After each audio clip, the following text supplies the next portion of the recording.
India के रहने वाले दो भाई और बहन जो दोनों एक ही लड़की के साथ रिलेशनशिप में थे, मतलब भाई और बहन की दोनों की गर्लफ्रेंड एक ही लड़की थी। सुनने में ये केस बहुत अजीब सा लगता है। इनफैक्ट मैं चाहता भी नहीं था हमारी ऑडियंस तक ये केस लेके आने के लिए, क्योंकि इस तरह के केस हमारे इंडिया को शर्मसार करते हैं। लेकिन फिर मैं चाहता था हमारी ऑडियंस इस तरह के केसेस को भी समझे, ताकि जो भी जनरेशन शादी करने के बारे में सोच रही है उनको एक बार रिकंसिडर जरूर करना चाहिए। और अगर शादी हो गई है और इस केस की तरह कॉम्प्लिकेशंस आपकी जिंदगी में आए तो बेहतर होगा इस रिश्ते से दूरी बना लें। 6 अप्रैल 2026 का ये दिन रात के लगभग 10:30 बजे के अराउंड एक बाइकर जो कि अपने घर की तरफ जा रहा था। बाइकर का नाम सौम्य रंजन समल, जिसकी उम्र 23 साल, ये एक शॉप करता था और वहीं से रात को 10:30 बजे के अराउंड अपने घर की तरफ जा रहा था। लेकिन अचानक से पीछे से एक बाइकर आता है जो कि उसको गोली मारता है और हाई स्पीड से वहां से निकल भी जाता है। अब गोली चलने की आवाज की वजह से काफी लोग वहां पे इकट्ठे होते हैं और देखते हैं एक इंसान को गोली लगी है, जिसके बाद पुलिस को सबसे पहले फोन किया जाता है और उसके बाद सौम्य के घायल शरीर को डिस्ट्रिक्ट हेडक्वार्टर्स जजपुर लेके जाया जाता है, जो कि ओडिशा में ही है। लेकिन वहां पे सौम्या की हालत बहुत नाजुक लग रही थी। इसी के चलते डॉक्टर्स उसको वहां से रेफर कर देते हैं। डॉक्टर्स ने यहां से सौम्या को SCB medical college and hospital Cuttack में रेफर किया था। लेकिन सौम्या का शरीर जब कटक के इस हॉस्पिटल में पहुंचाया जाता है तो डॉक्टर्स का बताना था कि जो इंजरीज उनको हुई थी उसकी वजह से उनकी जान जा चुकी है। ये सब कुछ होते होते पुलिस भी वहां पे पहुंच चुकी थी, जिसके बाद पुलिस ये देखना शुरू करती है कि आखिरकार ये मरने वाला इंसान है कौन। सौम्या का वॉलेट, उसका फोन पुलिस अपनी हिरासत में लेती है, जिसके बाद ये पता चलता है कि मरने वाला असल में इंसान है कौन। पता चलता है कि ये जो इंसान है ये जजपुर टाउन एरिया के कौंसरपुर में रहने वाला है और वहां पे वो अपनी पत्नी के साथ रहता था। पत्नी का नाम सुभाश्री। अब इस तरह के मामलों के बाद पुलिस की ही ये रिस्पॉन्सिबिलिटी होती है कि वो घर जाए विक्टिम के और उनके घर पे उनके बारे में बताए। ऐसा ही यहाँ पे होता है। सुभाश्री को जैसे ही ये खबर मिलती है उसकी रो रो के हालत खराब हो जाती है। उसका पति जो थोड़ी देर में उस तक पहुंचने वाला था, अब वो इस दुनिया में नहीं रहा था। दूसरी तरफ क्योंकि सौम्या को गोली लगी थी तो पता था कि ये किसी ने कत्ल किया है, जानबूझ के किया है, ये कोई रोड एक्सीडेंट नहीं है। इसी के चलते पुलिस मामले की तफ्तीश में जुट जाती है। सबसे पहले पुलिस इस एरिया की सीसीटीवी फुटेजेस लेती है, जो भी सराउंडिंग की फुटेजेस उनके लिए अवेलेबल थी। इन फुटेजेस में क्लियरली दिखता है कि सौम्या अपनी बाइक लेके निकलता है, लेकिन उसकी बाइक के थोड़ा ही पीछे एक और बाइक निकलती है। ये एक R15 बाइक थी जिसमें 2 लोग सवार थे और पता चलता है कि ये जो हाई स्पीडिंग बाइक वहां से निकली थी यही तकरीबन रात को 10:30 बजे सौम्या को गोली मार के वहां से निकल गए थे। लेकिन क्योंकि अंधेरा था, सीसीटीवी फुटेज में ये बाइक दिखी थी, उस पे इंसान धुंधले धुंधले दिख रहे थे, लेकिन दूसरी तरफ जो बाइक का नंबर था वो क्लियरली विजिबल नहीं हो रहा था। इसी के चलते पुलिस कुछ और भी एविडेंस चाहती थी। सबसे पहले वो सौम्या की कॉल रिकॉर्ड्स निकलवाते हैं ताकि पता चले रिसेंटली उसकी किससे बात हुई थी, ताकि ये पता लगाया जा सके कि अगर कोई बाहर का इंसान था, कोई दुश्मन था जिससे कुछ अनबन थी, तो वो भी क्लैरिटी सामने आए और उसके बाद पुलिस उनसे पूछताछ कर सके। लेकिन यहाँ पे चीजें थोड़ी सी बदल जाती हैं। पुलिस को दिखता है कि लास्ट जो सौम्या की बात हुई थी वो उसकी पत्नी सुभाश्री से ही हुई थी। इसके अलावा जब सौम्या का व्हाट्सएप चेक किया जाता है तो पता चलता है सौम्या ने अपनी लाइव लोकेशन सुभाश्री को थोड़ी ही देर पहले भेजी थी, ये कहते हुए कि वो दुकान से निकल आया है। यहाँ पे पुलिस को हल्का सा डाउट होता है कि सौम्या जो कि डेली उसी टाइम पे दुकान से जाया करता था, आखिरकार उस दिन क्यों सुभाश्री को उसने अपनी लाइव लोकेशन भेजी थी और फोन पे बात भी उसी से पहले हुई थी। थोड़ी सी चीजें उनको सस्पिशियस लगती हैं। आप खुद ही इमेजिन कीजिए, कोई भी फैमिली का मेंबर जो रोज एक ही रूट से आता जाता है उसकी लाइव लोकेशन कोई क्यों ही मांगेगा। पुलिस भी इसके बाद सुभाश्री के घर पहुंचती है, उसको कहती है कि वो अपना फोन पुलिस को हैंड ओवर करे। वो चाहते हैं उनके फोन में कुछ चीजें चेक करना। सुभाश्री को आइडिया नहीं था कि पुलिस किस गहराई तक ये तफ्तीश कर सकती है। बिना देरी किए सुभाश्री अपना फोन पुलिस को हैंड ओवर कर देती है। पुलिस सुभाश्री की भी कॉल रिकॉर्ड्स चेक करती है, जिसके बाद ये चेक किया जाता है कि व्हाट्सएप पे उसकी किस किस से बातचीत हुई थी। और थोड़ी ही देर में कुछ और चीजें पुलिस के हाथ लगती हैं, जहां से हल्की हल्की क्लैरिटी उनको मिलना शुरू होती है और उनको लगता है जो डाउट उनको सुभाश्री पे हल्का सा हुआ था वो सच था। असल में सुभाश्री की ये जो लोकेशन थी जो उसके पति ने उसको भेजी थी, वो आगे उसने 2 और लोगों को फॉरवर्ड की थी। अब क्या मतलब था अपने पति की लाइव लोकेशन किसी और को भेजना? चांसेस थे कि जो कुछ भी हुआ था सुभाश्री का इससे सीधा लेना देना था। ये जो 2 लोग थे ये थे प्रीति प्रभा नाम की एक लड़की जिसकी उम्र 23 साल और उसका भाई तपस कुमार, जिसकी उम्र 27 साल। पुलिस के हाथ काफी हद तक चीजें लग चुकी थी, हल्का हल्का मोटिव भी उनके सामने आना शुरू हो गया था। इसके बाद पुलिस सुभाश्री को अपनी हिरासत में लेती है और दूसरी तरफ प्रीति और तपस की तलाश में लग जाती है। सुभाश्री को हिरासत में लेने के बाद जो दूसरा इंसान पुलिस के हाथ लगता है वो थी प्रीति। अब इसके बाद तपस और भी 2 लोग थे जो सारे मामले में शामिल थे, वो छुपे हुए थे। पुलिस लगातार उनकी लाइव लोकेशंस चेक करती रहती है। थोड़े ही टाइम में पुलिस को पता चलता है कि इनकी जो लाइव लोकेशन थी वो रौरकेला में बता रही थी।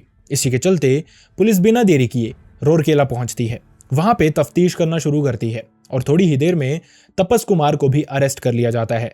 इसके साथ 2 और भी लोग थे। इन दोनों के नाम सूरज सिंह और अंकित ठाकुर, दोनों की उम्र 27 साल ही थी। अब केस में मैं आगे भयानक कड़ियां आपके सामने रखूं उससे पहले मैं आपको बताऊं कि ये लोग थे कौन और इन सब का एक दूसरे से लेना देना क्या था। सुभाश्री जैसा मैंने आपको बताया सौम्या की वाइफ थी, लेकिन उसके अलावा जो दूसरी औरत थी इस सारे मामले में, प्रीति प्रभा, उसका सौम्यश्री के साथ एक ब्यूटी पार्लर था जो ये दोनों एक साथ मिलकर चलाती थी। वहीं दूसरी तरफ जो तपस कुमार था वो प्रीति प्रभा का सगा भाई था और इसके अलावा सूरज और अंकित जो कि देसी लोगों को बेचा करते थे।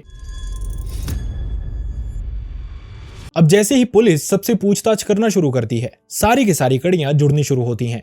सारी सच्चाई पुलिस के सामने आती है और पुलिस के भी ये सच्चाई सुनने के बाद होश उड़ जाते हैं कि ऐसा कैसे पॉसिबल हो सकता है, इतना बेशर्म कोई इंसान कैसे हो सकता है। पुलिस को पता चलता है सारी कहानी की शुरुआत हुई थी 2018-19 के आसपास से, जब सौम्यश्री और प्रीति ये दोनों सेम ही कॉलेज में पढ़ा करती थी। वहां से दोनों की दोस्ती होती है, दोस्ती थोड़ी ज्यादा ही गहरी हो जाती है, जिसके बाद दोनों प्लान करती हैं एक दूसरे के साथ ज्यादा टाइम स्पेंड करने का, क्योंकि फैमिलीज इजीली उनको नहीं मिलने देती। इसी के चलते ये दोनों मिलके 2020 में एक ब्यूटी पार्लर खोलती हैं। दोनों की हिस्सेदारी इसमें सेम थी, रोज सुबह घर से आना, शाम को जाना और इस दौरान एक दूसरे के साथ ही रहना, कोई आउटिंग करना, कभी कभार एक दूसरे के घर चले जाना।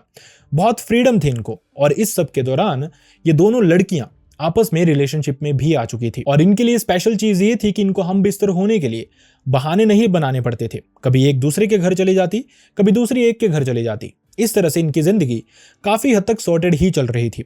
वक्त बीतता जाता है, साल आ जाता है 2024। इस दौरान जो सुभाश्री थी वो जानती थी कि उसकी फैमिली उसके लिए लड़का ढूंढ देगी, जिसके बाद शादी करके हो सकता है इसको कहीं दूर जाना पड़े। और इस सब के दौरान उसकी दूरी भी बन जानी थी प्रीति से। इसी के चलते वो एक प्लान बनाना शुरू करती हैं। एक लड़का था सौम्या जो सुभाश्री से इस दौरान काफी हद तक मिलता रहता था। दोनों की दोस्ती थी, लेकिन सौम्या की बातें ये बताती थी कि सुभाश्री के लिए उसके दिल में बहुत प्यार है।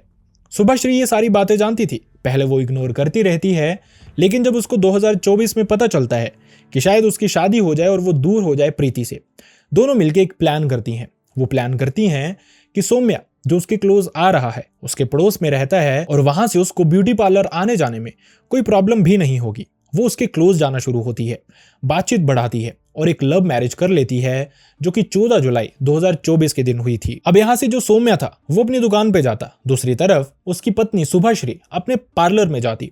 लाइफ सॉर्टेड थी, सुभाश्री को जो चाहिए था वो उसको मिल रहा था। धीरे धीरे वक्त इसी तरह से आगे बढ़ता जाता है, लेकिन इस सब के दौरान जब सुभाश्री कभी कभार प्रीति के घर जाती तो वहां पे उसका भाई तपस भी हुआ करता था।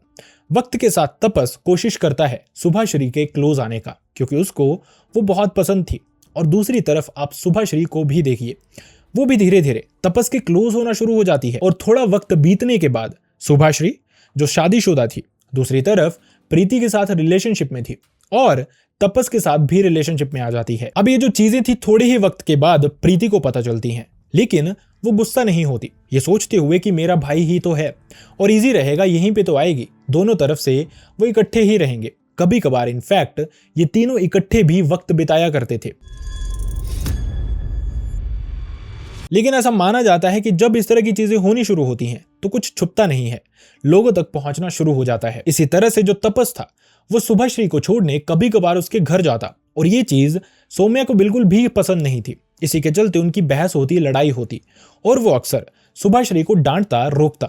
इसी के चलते सुभाश्री जब अगली बार पार्लर जाती तो वो ज्यादा बातें नहीं करती उनसे, बल्कि टाइमली घर से निकलती और टाइमली वापस आती। दोनों भाई बहनों को ये चीज अजीब लगनी शुरू होती है।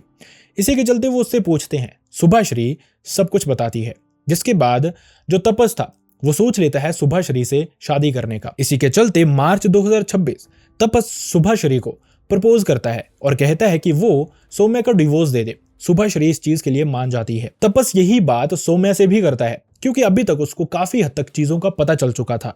यही नहीं कि उसकी पत्नी तपस के साथ रिलेशनशिप में है, बल्कि ये भी कि तपस की बहन के साथ भी रिलेशनशिप में है। वो इन चीजों को बहुत अपोज करता है, लेकिन अपनी पत्नी को छोड़ना नहीं चाहता था क्योंकि उसकी भी उसके साथ लव मैरिज ही थी। खैर, इसके बाद जब सौम्या नहीं मानता है तो तपस प्लान कर लेता है उसको अपने रास्ते से हटाने का। दूसरी तरफ जो भी उसकी प्रॉपर्टी थी, क्योंकि इकलौता वो बेटा था, उसकी सारी प्रॉपर्टी तपस और शुभाश्री को मिल जाती। वो आराम से ऐश करते, दुकान भी उनकी हो जाती। ये सारा प्लान ये तीनों मिलके बनाते हैं। लेकिन अब सोचने वाली बात ये थी कि आखिरकार सौम्या को मारेगा कौन और कैसे। तपस यहाँ पे कहता है कि तुम लोग टेंशन मत लो, रोडकेला में वो एक ड्राइवर था और वहां पे वो बहुत सारे लोगों को जानता था। इन्हीं में दो लोग, अंकित और सूरज, जो कि दोनों, जैसा मैंने आपको बताया, देसी कट्टा बेचा करते थे। इन्हीं से कॉन्टेक्ट करता है तपस भी। उनको कहता है कि उसको भी चाहिए, जिसके चलते 27 मार्च के दिन अंकित और सूरज ये देसी कट्टा तपस को लाके थमा देते हैं। दूसरी तरफ इसकी पेमेंट, जो कि प्रीति के फोन पे से 49,000 की गई थी, इसका भी रिकॉर्ड पुलिस अपने पास रख लेती है। अब 27 तारीख को जब तपस को सब कुछ मिल गया था जो चाहिए था, उसको लेके वो इन दोस्तों के साथ प्लानिंग प्लॉटिंग करना शुरू कर देता है। वक्त बीतता जाता है, दिन आता है 6 अप्रैल 2026 का।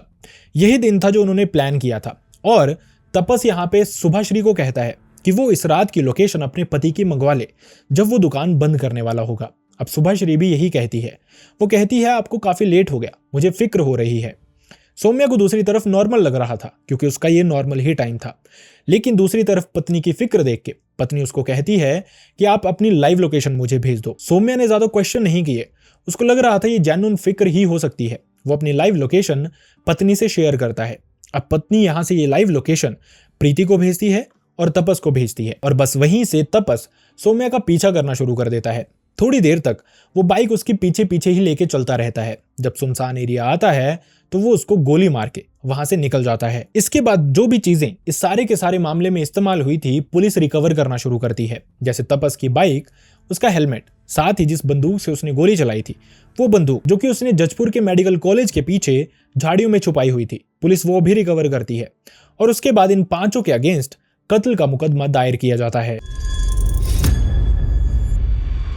इसके बाद पुलिस इन पांचों आरोपियों को अरेस्ट करती है और उनसे 7 फोन्स भी सीज करती है और इसके अलावा उन पे सेक्शन 103 कत्ल के लिए और सेक्शन 238 एविडेंस को छुपाने के लिए ये दोनों मामले दर्ज किए जाते हैं। खैर, अभी ये मामला नया है, इस पे सुनवाई हो रही है, लेकिन आई रियली होप जो कल्प्रिट्स हैं उनको सख्त से सख्त सजा सुनाई जाए, क्योंकि सौम्या, जिस इंसान ने अपनी जान गंवा दी सिर्फ इसलिए कि उसने एक लव मैरिज की थी और उसको वो आगे लेके जाना चाहता था। दोस्तों, ये जो समय है ये उस तरह का नहीं है जो आज से 20 साल पहले हुआ करता था। आजकल लोगों के दिमाग में फ्रीडम के नाम पे जहर भर गया है। सबको लगता है कि अगर कोई रिश्ता अच्छे से नहीं चल रहा तो उसको तोड़ के किसी और के साथ ट्राई करना चाहिए, लेकिन इंसान की जो फितरत होती है वो कभी बदलती नहीं है। जो एक बार रिश्ता तोड़ सकता है वो बार बार भी तोड़ सकता है। आप सब अपना ध्यान रखें। See you next time, next video. Bye bye.